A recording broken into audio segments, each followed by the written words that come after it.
When it comes to great stories from the world of mixed martial arts, Chael Sonnen's repertoire takes some beating.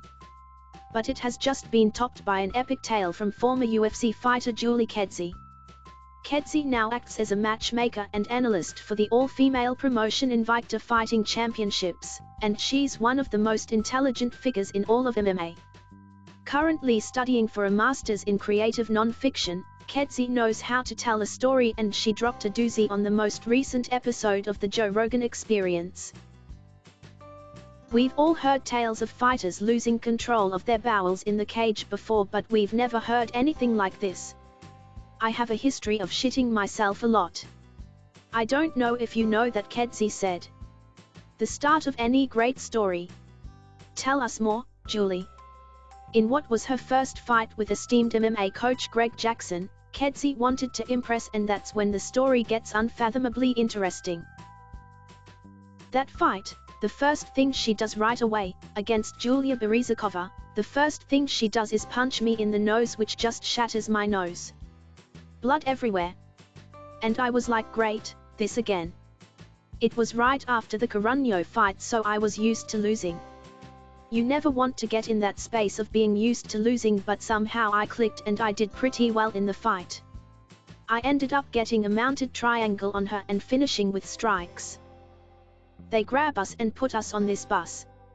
I'm still in my fight clothes and still have my gloves on.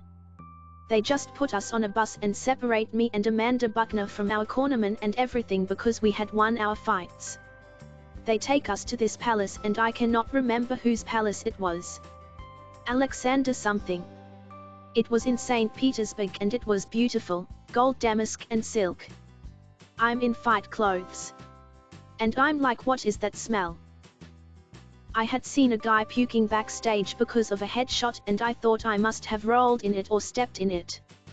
I smelled so bad. And Jean-Claude Van Damme randomly walks up to us. Federer, Emelianenko, was there, Jean-Claude Van Damme, this and that. It was just weird and surreal, and I already had head trauma going on, so wasn't really in my right mind. It was so weird to be smelling myself and be like, oh god, I stepped in puke. I'm sorry, Mr. Van Damme, that I smell so bad.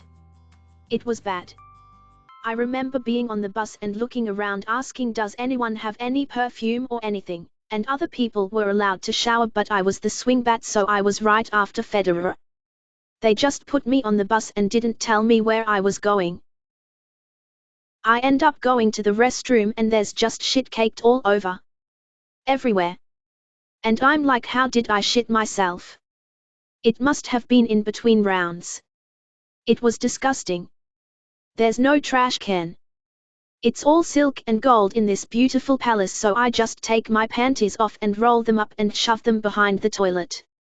It was a black lace thong, Vladimir Putin. That was mine and I want it back. Actually, I don't want it back. That's gross. It was 10 years ago. So then I have to go back out there, and Silvio Berlusconi was hitting on me and trying to pick me up. He was like, hey, can I be your boyfriend tonight? But he's saying it through a translator. And I'm like, I smell like shit. I was as cleaned up as I could be, but I was like, you are a dirty motherfucker. And Putin comes and puts his arm around me, and I'm like, this is weird as hell. I shit myself in front of foreign dignitaries in another country. And that's probably my favorite MMA story. Silvio Berlusconi cracking onto an MMA fighter who had just shat herself while Vladimir Putin, Fedor Emelianenko and Jean-Claude Van Damme watch on? That's a pretty good story, all right. Thanks a lot for watching. Please subscribe to our channel for daily videos.